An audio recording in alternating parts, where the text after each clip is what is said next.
A street girl's unexpected request. A street girl approaches a millionaire and makes an unexpected request. She doesn't ask for food or shelter, only for his dog's house. The millionaire, surprised, doesn't know what to do. What happens next? Challenges everything he believed about power and compassion. If this story interested you, don't forget to subscribe to our channel and tell us which city you're watching from. Let's continue.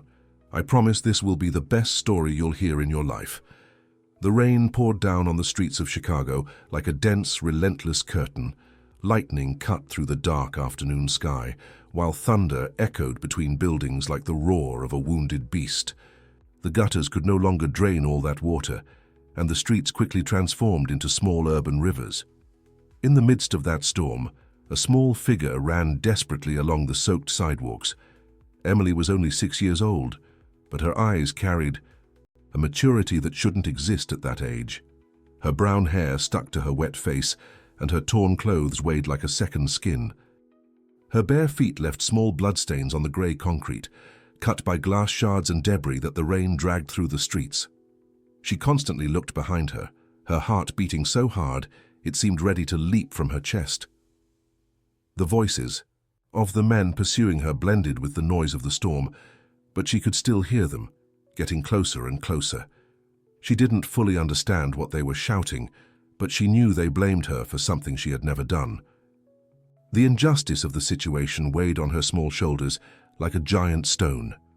The cold cut her skin like thousands of small knives. Emily trembled, not only from the low temperature, but also from the fear consuming every fiber of her being. She had learned too early that the world wasn't a safe place for children like her. An orphan since age 3, she had gone from home to home, always being returned like a defective product. Nobody seemed to want a girl who cried at night, who had nightmares and who carried such deep sadness in her eyes. When a family finally decided to adopt her, Emily believed her life could change. For a few months, she experienced having her own room, toys, and even bedtime hugs, but happiness didn't last long. One night, while playing in the backyard, she saw and heard things she shouldn't have witnessed. Men talking about shady business, about dirty money and threats. When they realized the girl was there, everything changed. The family that had welcomed her wasn't what they seemed. Behind their facade of respectability, they hid dark secrets that Emily couldn't fully comprehend. All she knew was that suddenly she had become a problem, an inconvenient witness to something terrible. And now she ran through the streets, fleeing from those who wanted to silence her forever. Emily turned a corner and hid behind a soaked bush. Her small hands trembled as she tried to control her breathing. The men ran past the street, their flashlights cutting through the darkness like luminous sabers. She closed her eyes tightly, wishing to become invisible, wishing all of this was just a terrible nightmare from which she could wake up. But when she opened her eyes again, she was still there, wet, cold, and more alone than ever. Hot tears mixed with the rain on her face, but she wiped them away quickly. There was no time to cry. She needed to keep moving, needed to find a safe place. She rose slowly and continued walking through the deserted streets. The storm had scared everyone into their homes, leaving only her and her pursuers on the streets. Emily passed closed shops, abandoned cars, and traffic lights uselessly blinking at non-existent traffic. Every shadow seemed to hide a threat. Every sound made her jump with fright. That's when she saw the lights, not the cold, yellowish lights of street lamps, but the warm, welcoming lights of a large house, protected by high gates and well-maintained gardens. Even under the torrential rain, she could perceive the stark difference between that place and the world she lived in. That's where happy people lived, people who never needed to hide or run to save their lives. Emily approached the fence separating the sidewalk from the luxury compound. Her small fingers closed around the cold iron bars, and she looked through them like a prisoner observing freedom. On the other side were expensive cars, exotic plants, and a sense of security she had never experienced. She was so absorbed in contemplating that distant world that she almost didn't notice the car approaching. It was a black BMW, gleaming even under the rain. The vehicle stopped in front of the electronic gate, and Emily saw an elegant man getting out of the driver's seat. He wore an expensive suit and carried a leather briefcase that probably cost more than she had seen in money throughout her entire life. Richard Morgan was 42 years old and one of Chicago's most successful businessmen. Heir to a fortune built over generations, he had multiplied his family's assets through smart investments and lucrative businesses. He lived alone in that mansion, surrounded by all the luxuries money could buy, but paradoxically isolated from the real world. He was about to enter the gate code when he noticed the small, wet figure on the other side of the fence. For a moment their eyes met, and Richard felt something strange stir in his chest. For years he hadn't really looked at people on the streets, always absorbed in his own problems and responsibilities.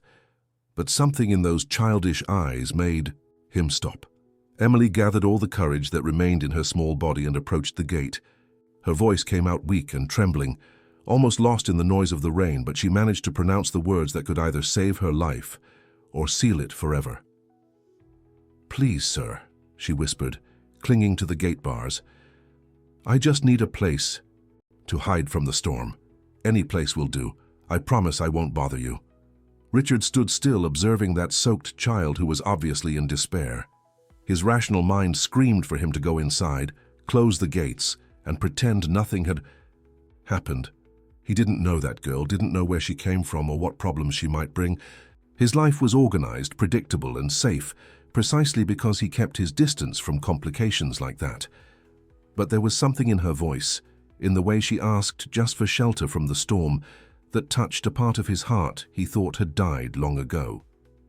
Perhaps it was the child's obvious vulnerability, or perhaps it was the fact that she didn't ask for money, food, or anything else beyond a safe place to wait for the rain to pass.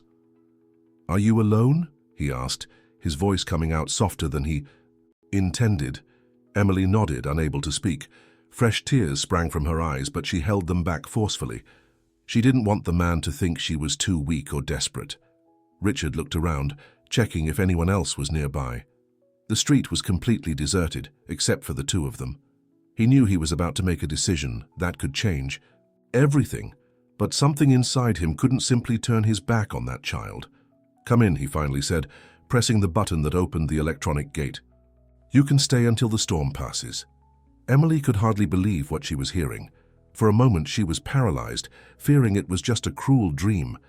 But when the gate began to open with a soft hum, she ran inside, her bare feet splashing in the puddles forming in the garden. Richard watched her enter, noting how small and fragile she seemed amid the grandeur of his property. He himself was surprised by his decision. He had never been an impulsive person, always calculating each move before making it. But there he was, inviting a complete stranger into his home, a child who was obviously in some kind of trouble. "Come," he said, beginning to walk toward the main door. "Let's get you out of this rain." Emily followed him at a safe distance, still unable to believe this was really happening. After hours of running and hiding, she had finally found someone willing to help her. But part of her remained alert, remembering that not all people who seemed kind really were. When they entered the house, Emily was dumbfounded.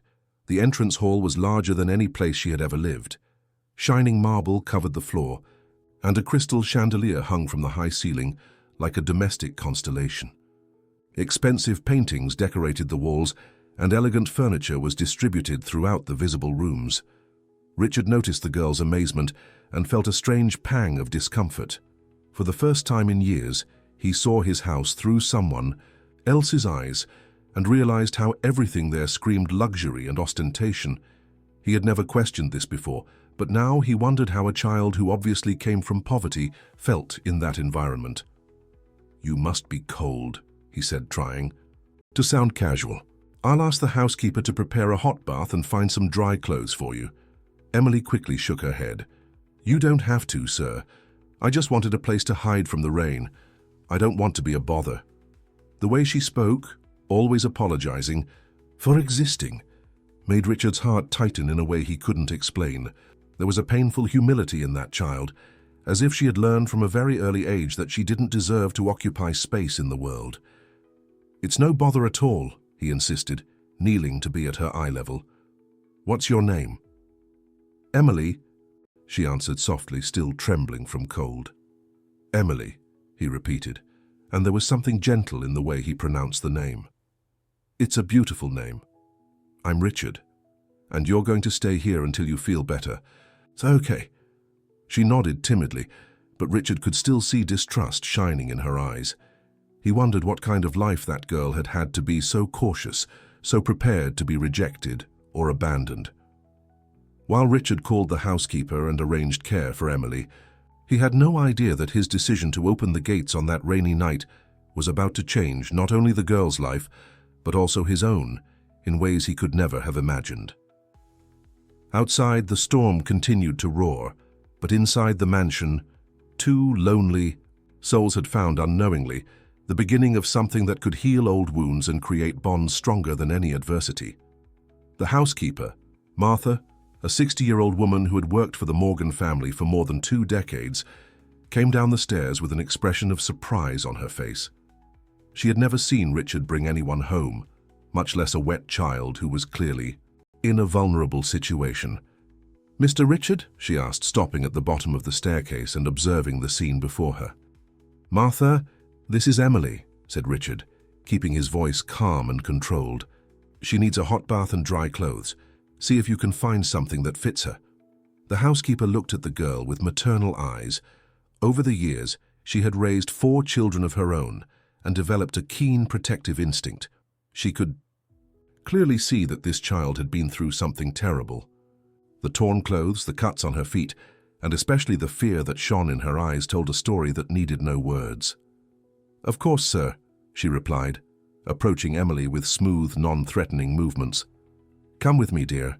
We'll take care of you." Emily hesitated, looking alternately at Richard and the housekeeper. The kindness in their faces seemed real, but she had learned the hard way that appearances could be deceiving. Still, the cold in her bones was unbearable, and the promise of dry clothes was too tempting to resist. "You can go," Richard encouraged, noticing the girl's hesitation. "Martha will take good care of you. I'll be here when you come down." Something in the way he said it, the certainty that he wouldn't leave, made Emily nod and follow the housekeeper up the stairs. Each step toward the upper floor seemed to take her further from the world she knew, and closer to something completely new and frightening. Meanwhile, Richard remained in the entrance hall, trying to process what he had just done. He called his private driver, cancelling the evening's commitments, and then headed to his office.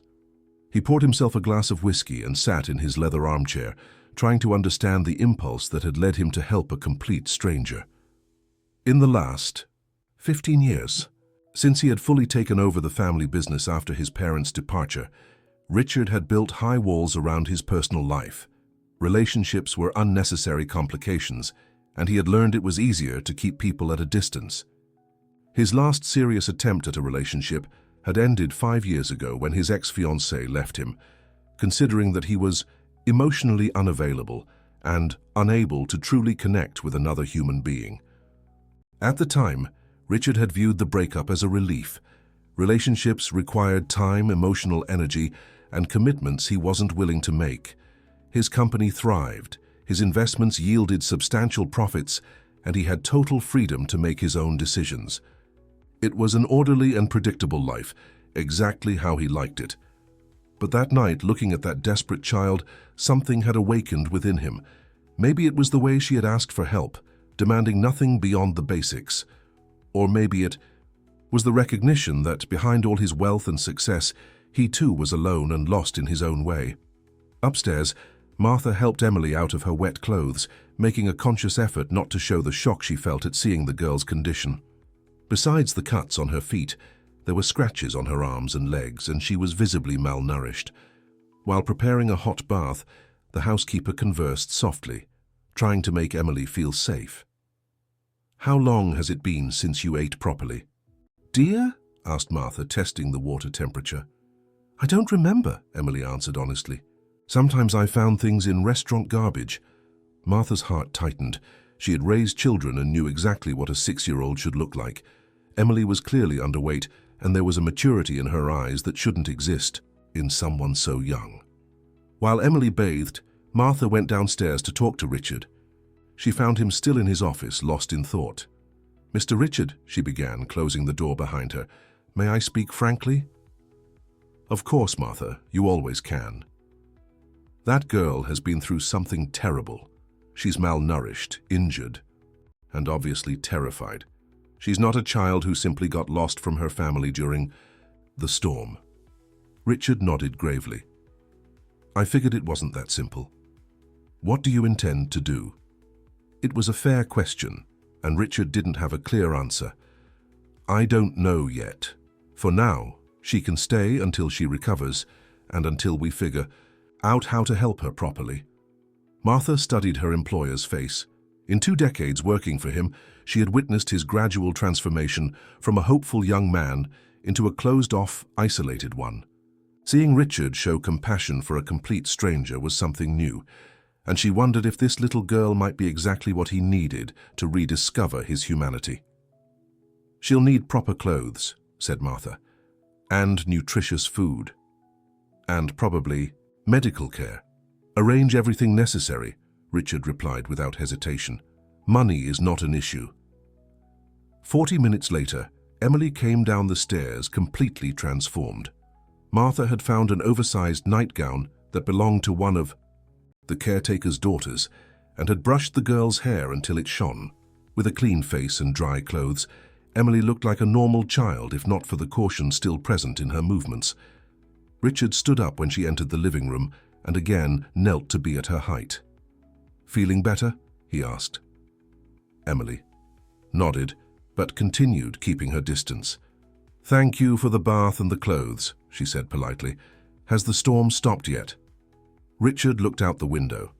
The rain had diminished considerably, but still fell persistently. "It's still raining a bit.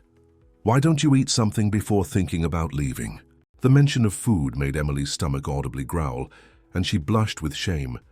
It had been so long since she had a proper meal that she had almost forgotten what it was like to have real hunger instead of the constant pain in her stomach. That had become her companion. Martha appeared at the door with a tray. "I prepared vegetable soup and fresh warm bread," she announced, "and a glass of warm milk." Emily looked at the food as if it were a treasure. Her hands trembled slightly when she picked up the spoon, and she ate slowly, savoring each bite as if it were the last meal of her life. Richard and Martha watched her in silence, both touched by the way she appreciated something so simple. "Is it good?" asked Richard. "It's the most delicious food I've ever eaten in my life," Emily replied with sincerity, and there were tears in her eyes. "Thank you very much." When she finished eating, Emily stood up from the table and looked toward the door. The reality of her situation returned like a cold wave. She had nowhere to go, no one waiting for her, and the men who were pursuing her were probably still looking for her. "I should leave now," she said quietly. "I don't want to cause any more problems." "What problems?" asked Richard, frowning. "You're not causing any problems." Emily bit her lower lip, fighting back tears. How could she explain to this kind man that she was dangerous, that bad people were looking for her, that anyone who helped her could get into trouble? "It's very late for a child to be on the streets," said Richard softly. "Why don't you stay tonight? Tomorrow we can think of a better solution." The offer was tempting, but Emily knew she didn't deserve such kindness. Throughout her life, she had learned that her presence was a burden, that she always ended up being too much for the people who tried to help her. "Do you have a guest room?" she asked hesitantly. "Of course. Martha can prepare the most comfortable room in the house for you." Emily quickly shook her head. "It doesn't need to be anything fancy, actually."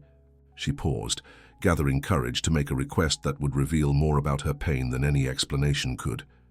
"Do you have a dog?" Richard seemed surprised by the question. "No, I don't." "Why?"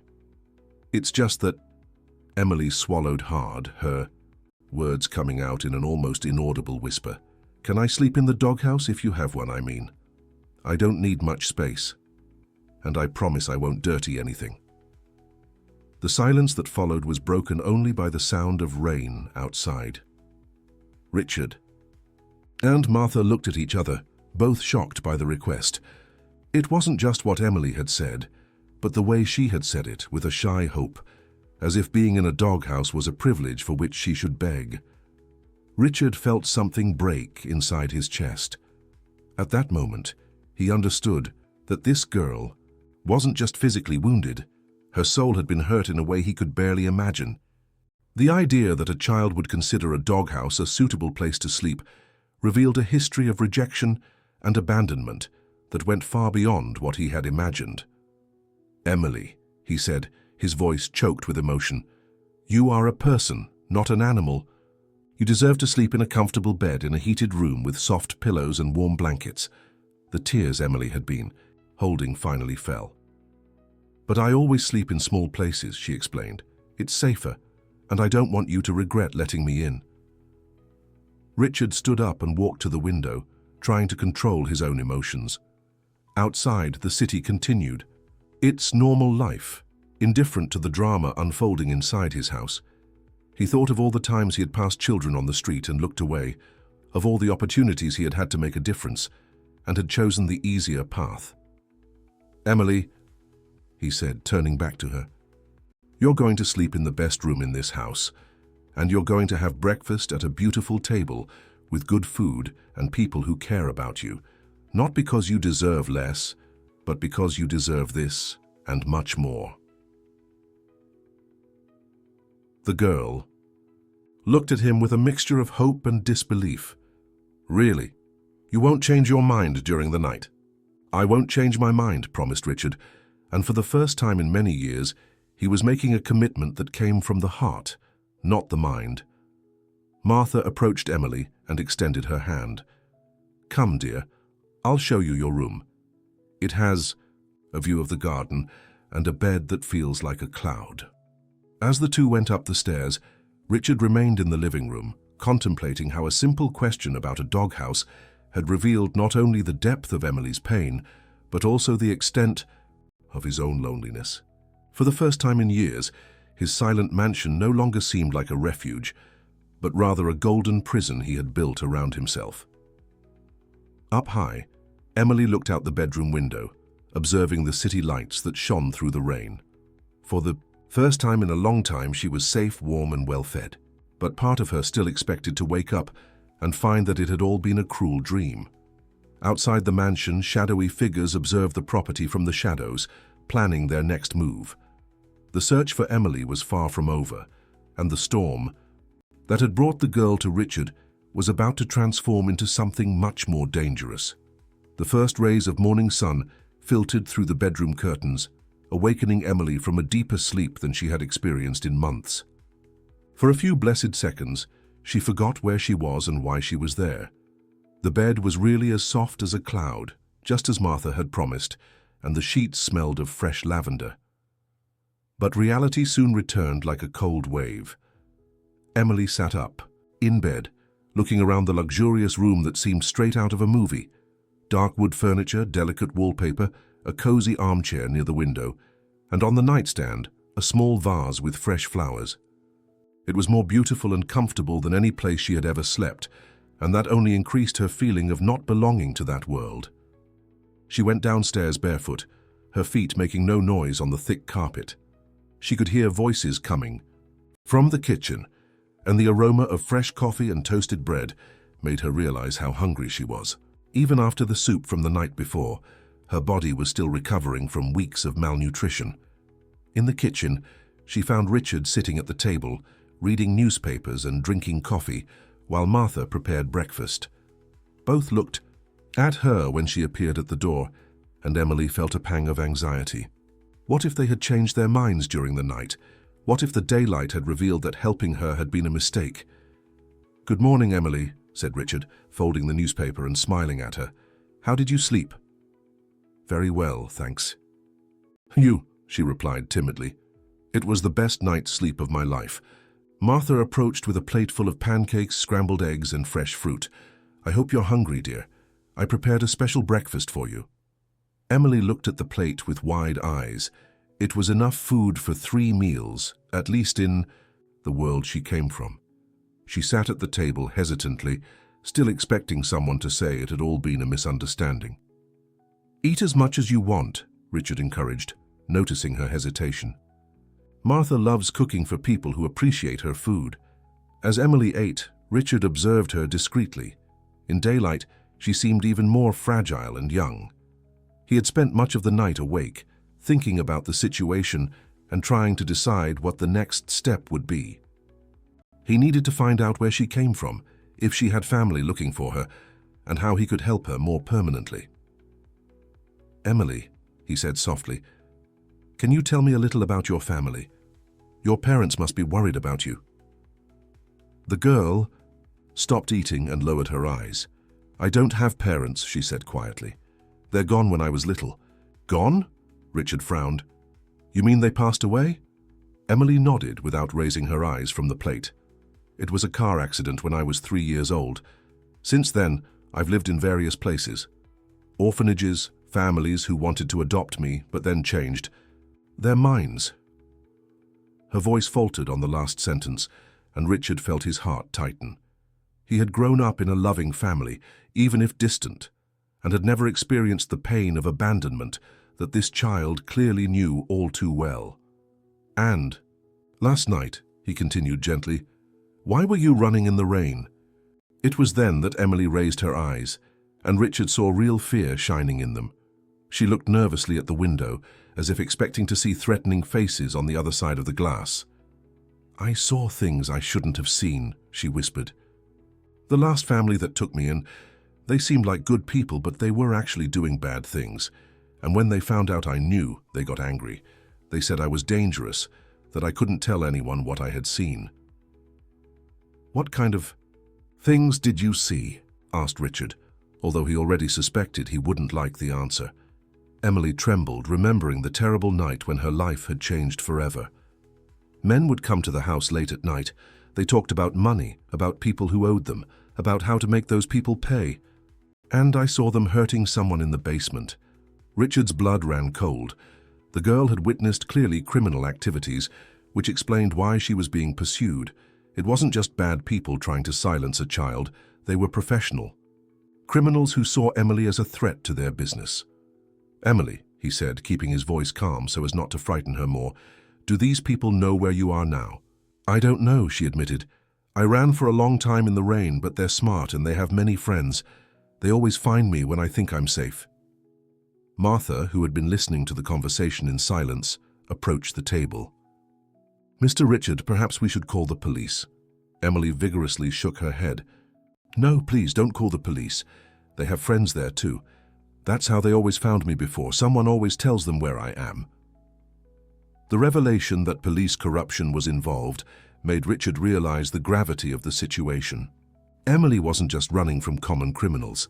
She was trapped in a web of corruption that followed her wherever she went. "So what did you do when they found you before?" he asked. "I ran away again," Emily said simply. "I've always managed to escape until now, but it's getting harder. They're getting angrier each time."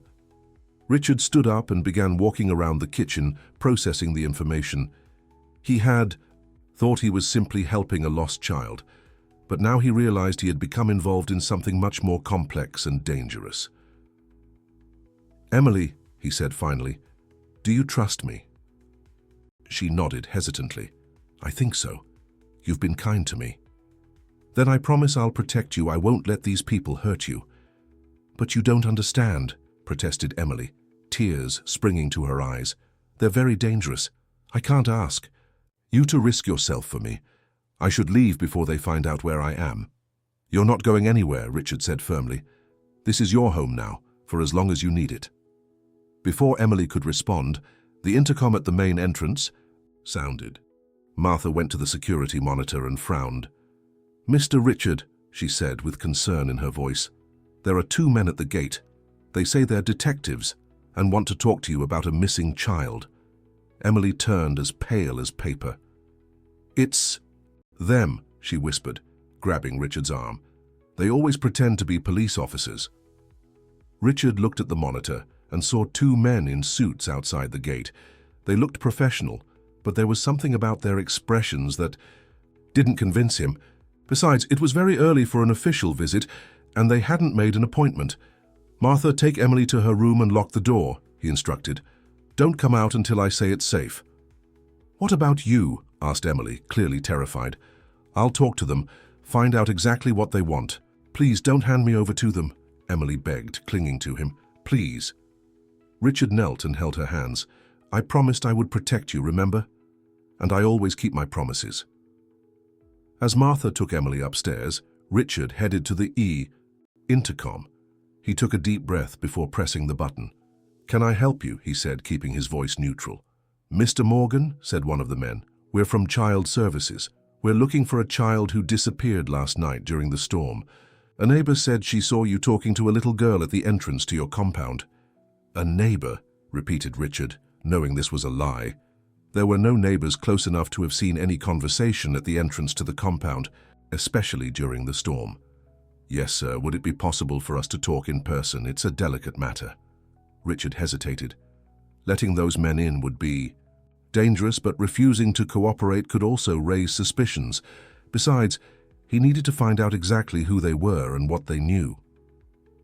Sure, he finally said. I'll open the gate.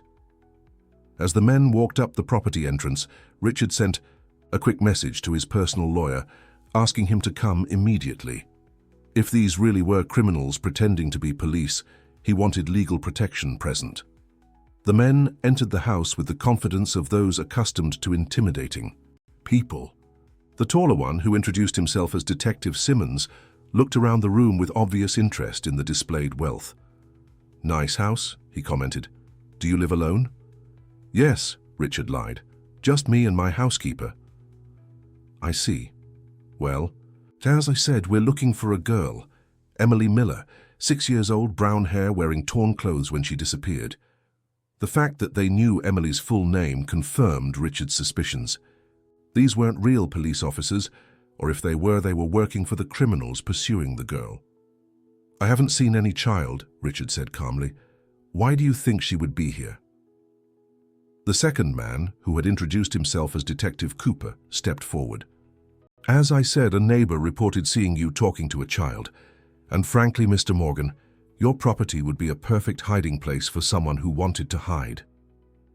There was a subtle threat in those words, and Richard caught it perfectly. They knew Emily was there, or at least strongly suspected it. Gentlemen, said Richard, as you can see, there's no child here. If you want to search the house, I'll need to see your official credentials and have my lawyer present. The two men looked at each other. That won't be necessary, Simmons said quickly. We were just checking. But Mr. Morgan, if by chance this child shows up here, it's important that you contact us immediately. She's in great danger. What kind of danger? Asked Richard. She was kidnapped by very dangerous people, Cooper lied. People who won't hesitate to hurt anyone who tries to protect her. That's why it's crucial that she be returned to the proper authorities as soon as possible. The irony of the situation wasn't lost on Richard. The real kidnappers were there, in his living room, trying to convince him to voluntarily hand over Emily. I understand, he said. If I see any child matching the description, I'll certainly get in touch.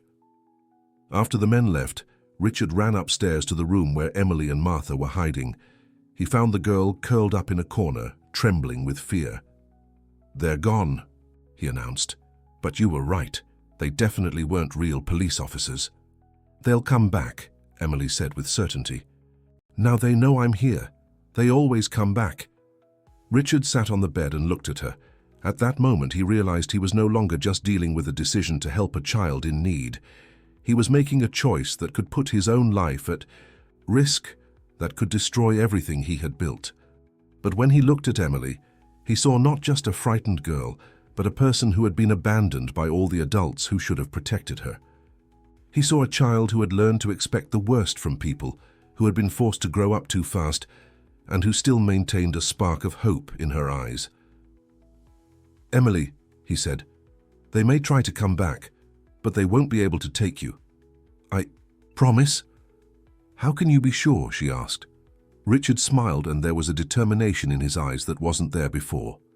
Because for the first time in my life, I've found something worth fighting for, and I'm not going to give up easily. That moment, Richard Morgan made the most important decision of his life. No matter the cost, no matter the risks, he would protect Emily. And in making that choice, he didn't know that he was about to discover parts of himself that he had buried long ago, and that this small, brave girl would change his life in ways he could never have imagined. The following days passed in a strange mixture of normalcy and tension. Richard had hired a discreet security company to monitor the property, and had also contacted a lawyer specializing in children's rights to better understand the legal options. Meanwhile, Emily slowly began to adapt to life in the mansion, although she still slept poorly and jumped at the slightest noise. Martha had become a maternal figure for the girl, teaching her small day-to-day things and telling stories before bedtime. Richard, in turn, discovered aspects of himself that he had forgotten existed. For the first time in years, he came home eager not for silence and solitude, but for the company of a 6-year-old who asked questions about everything and laughed at jokes he didn't even know he knew how to tell. One Thursday afternoon, while Emily played in the garden under Martha's watchful eye, Richard received a call that would change everything. "Mr. Morgan," said the voice on the phone, "my name is Melissa Sanders. I'm an investigative journalist, and I have information about the child you're protecting." Richard felt his blood freeze. "I don't know what you're talking about." "Please don't hang up," Melissa said quickly. "I know you're protecting Emily Miller, and I'm here to help. I've been investigating the criminal network that has been pursuing her for months. I can offer a definitive way out of this situation." After a hesitation, Richard agreed to meet her at a public cafe in the city center. Melissa was a woman in her 30s, with determined eyes and a folder full of documents. "For 6 months, I've been investigating an organization that mixes money laundering with influence peddling," she explained. "The head of the organization is Roger Smith, who happens to be Emily's temporary foster father." "Foster father," repeated Richard, confused. "Smith uses fake families as a front for his operations. Emily was placed with them through bribes to adoption system officials. She should never have been there in the first place." Melissa opened the folder and showed photos, documents, and recordings. Emily witnessed Smith ordering the assault of a businessman who refused to participate in a bribery scheme. She could be the key to bringing down the entire organization. "But that means she'll continue to be in danger," protested Richard. "Not necessarily. I have contacts in the district attorney's office who aren't compromised. If Emily testifies safely, they can offer full protection and put Smith and his men in jail permanently." Richard felt a mixture of hope and fear. "And afterward? What happens to Emily?" Melissa smiled. "That's the best part. With Smith in jail and considering she was illegally placed with that family, Emily would be free for legitimate adoption, if there's someone interested in adopting her, of course." Richard's heart accelerated. He had not yet admitted to himself, but in the last few weeks, he had begun to imagine what it would be like to have Emily permanently in his life. The idea of adoption had started as a fleeting thought, but now it was becoming a real possibility. "How much time do we have?" he asked. "Smith is getting desperate. My informants say he's planning a definitive action in the next few days.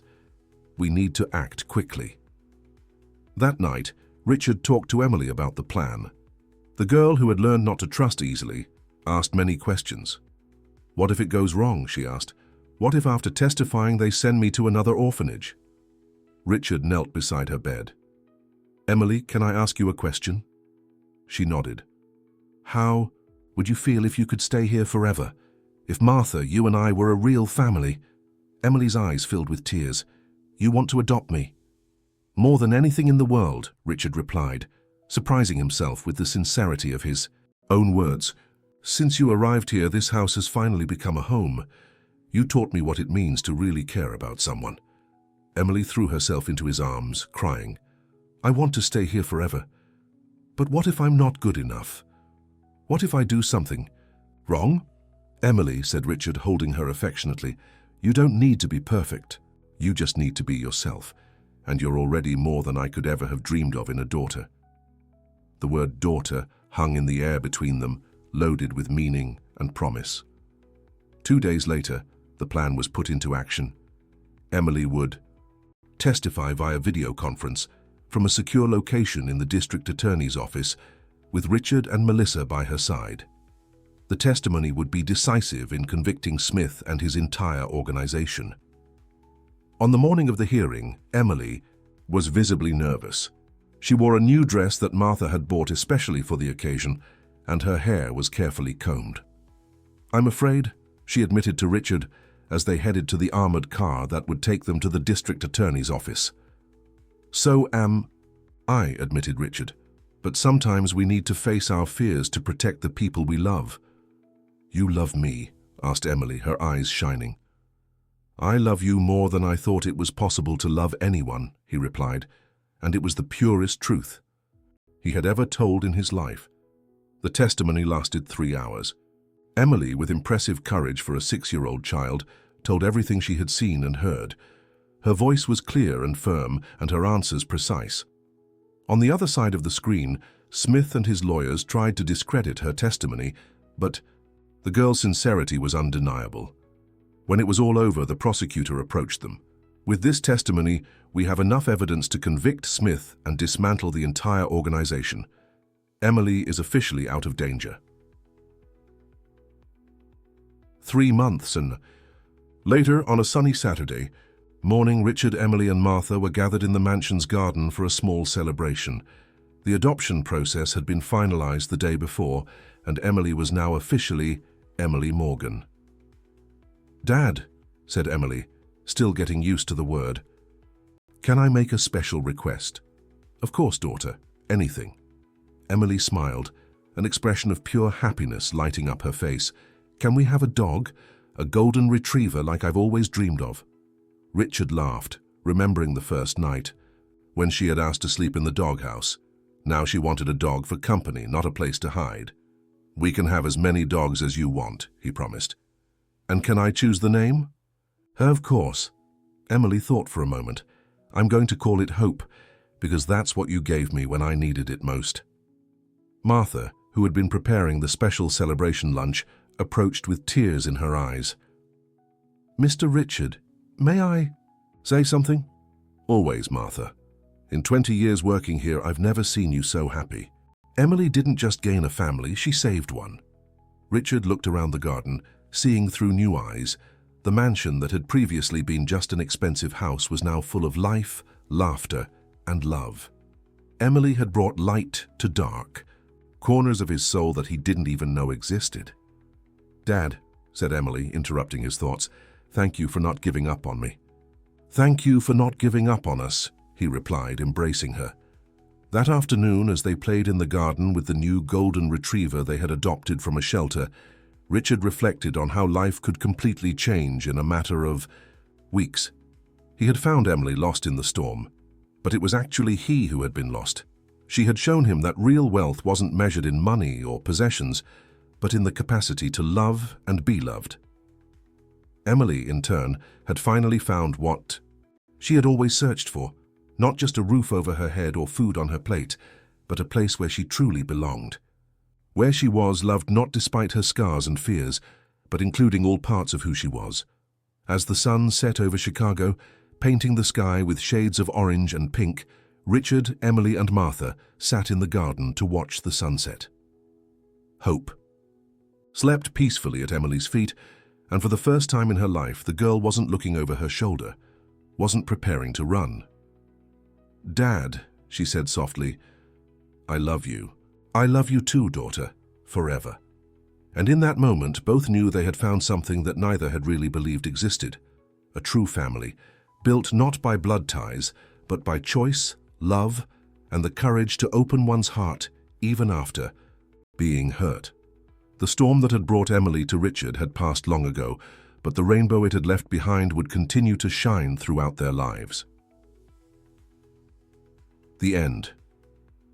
Dear listeners, we hope that the story of Emily and Richard has deeply touched your hearts. This narrative about unconditional love, second chances, and the transformative power of compassion reminds us that sometimes the greatest blessings come to us in the most unexpected moments.